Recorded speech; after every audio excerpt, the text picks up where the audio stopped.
Salam sejahtera Malaysia. Denyut nadi suara rakyat terus bergema di channel ini. Okey.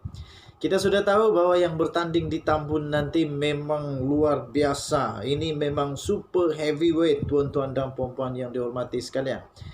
Pertama yang kita tahu, yang bertanding di Tambun adalah pertama, Ketua Pembangkang Negara Malaysia, Datuk Seri Anwar Ibrahim akan bertanding di Tambun.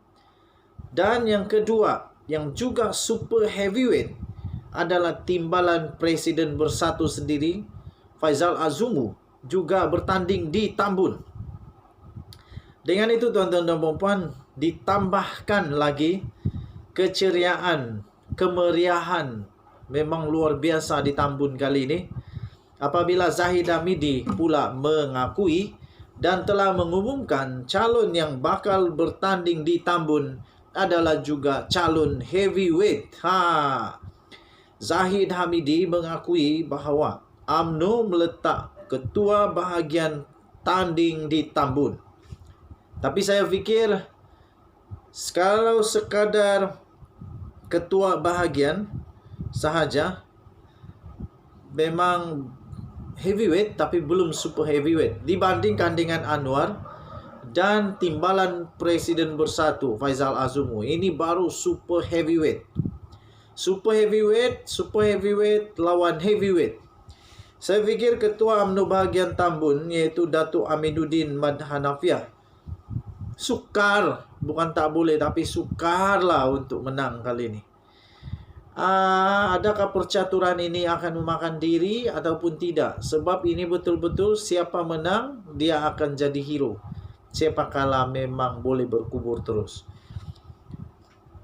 Beliau dijangka, iaitu Datuk Aminuddin Mad Hanafiah dijangka bakal dipilih oleh Barisan Nasional untuk bertanding di kerusi Parlimen Tambun pada pilihan raya umum ke-15 PR15 ini. Presiden UMNO Datuk Seri Dr. Ahmad Zahid Hamidi berkata calon itu telah dicadangkan oleh Badan Perhubungan UMNO Perak. Katanya, calon BN di Tambun yang dicadangkan ialah Ketua UMNO bahagian Tambun sendiri yang juga adalah Setiausaha Perhubungan UMNO Negeri iaitu Datuk Aminuddin. Memang ini heavyweight. Katanya kepada pemberita ketika ditemui pada satu majlis di hutan melintang dekat Bagan Datuk semalam. Khamis yang lepas kita telah tahu bahawa pengerusi Pakatan Harapan Presiden PKR Datuk Seri Anwar Ibrahim telah mengumumkan mengesahkan akan bertanding di kerusi Parlimen Tambun pada PR15 melawan Faizal Azumu.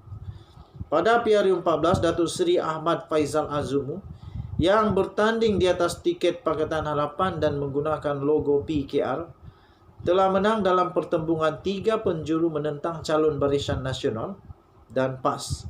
Selepas meraih undi 38,661 undi dengan majoriti lebih 5,000 undi.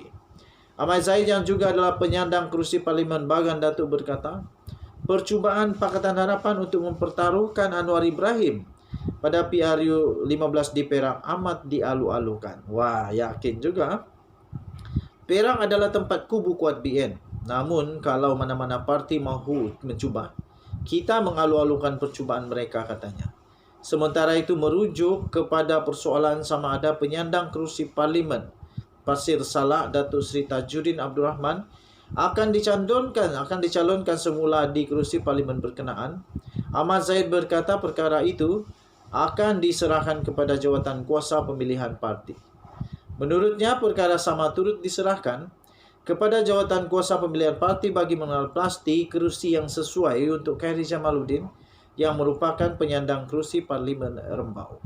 Sebelum ini, Khairi mengumumkan beliau memberi laluan kepada Timbalan Presiden UMNO, Datuk Seri Muhammad Hassan untuk bertanding di Parlimen Rembau pada PR15 nanti.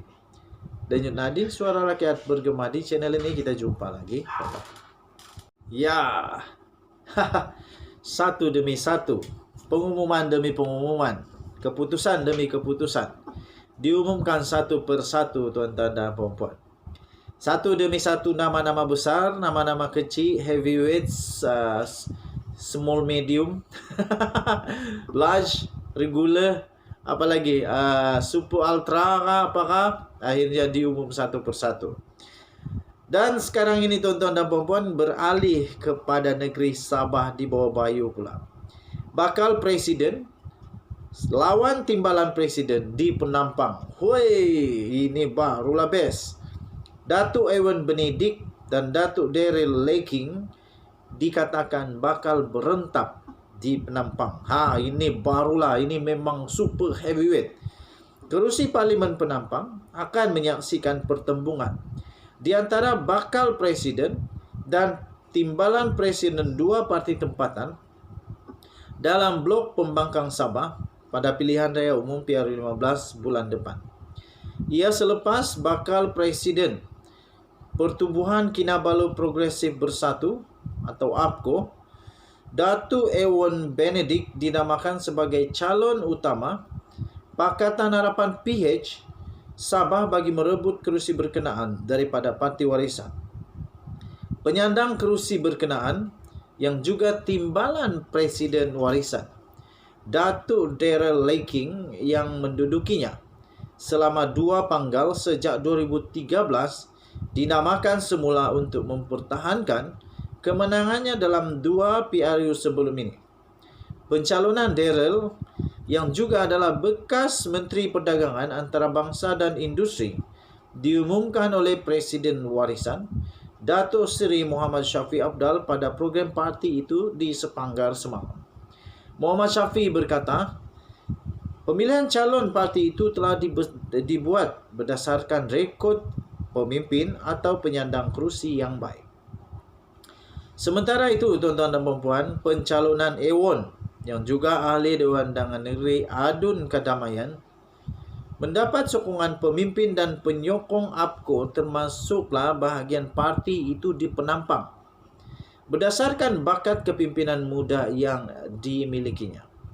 Timbalan Presiden APKO yang juga Ketua Bahagian APKO Penampang, Datuk Donald Peter Majunting berkata beliau sendiri terbabit secara langsung dalam keputusan memilih calon bagi kerusi berkenaan. APKO percaya era politik ini memerlukan pemimpin yang segar dan lebih dinamik serta berkeupayaan. Katanya, kami menganggap Ewan sebagai pemimpin yang berpotensi besar, membawa perjuangan Sabah dan rakyatnya yang berbilang kaum ke peringkat tinggi. Apatah lagi sebagai bakal presiden termuda dalam APKO dan antara presiden parti yang termuda di Malaysia dengan umurnya 39 tahun, katanya dalam satu kenyataan hari ini. Katanya, walaupun Ewan menjadi adun kedamaian di Parlimen Kota Belud dan mengetuai APKO di bahagian itu, beliau bukan asing di Parlimen Penampang kerana keluarganya memang berasal dari kawasan berkenaan.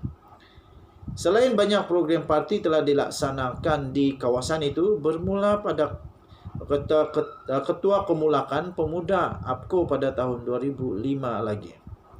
Ewan juga adalah naib Presiden APKO, disahkan bakal mengganti presidennya Datu Madius Tangau yang memberi laluan kepadanya menjelang persidangan agung 3 tahunan yang sepatutnya diadakan 16 Oktober lalu sebelum ditunda ke suatu tarikh selepas PRU 15.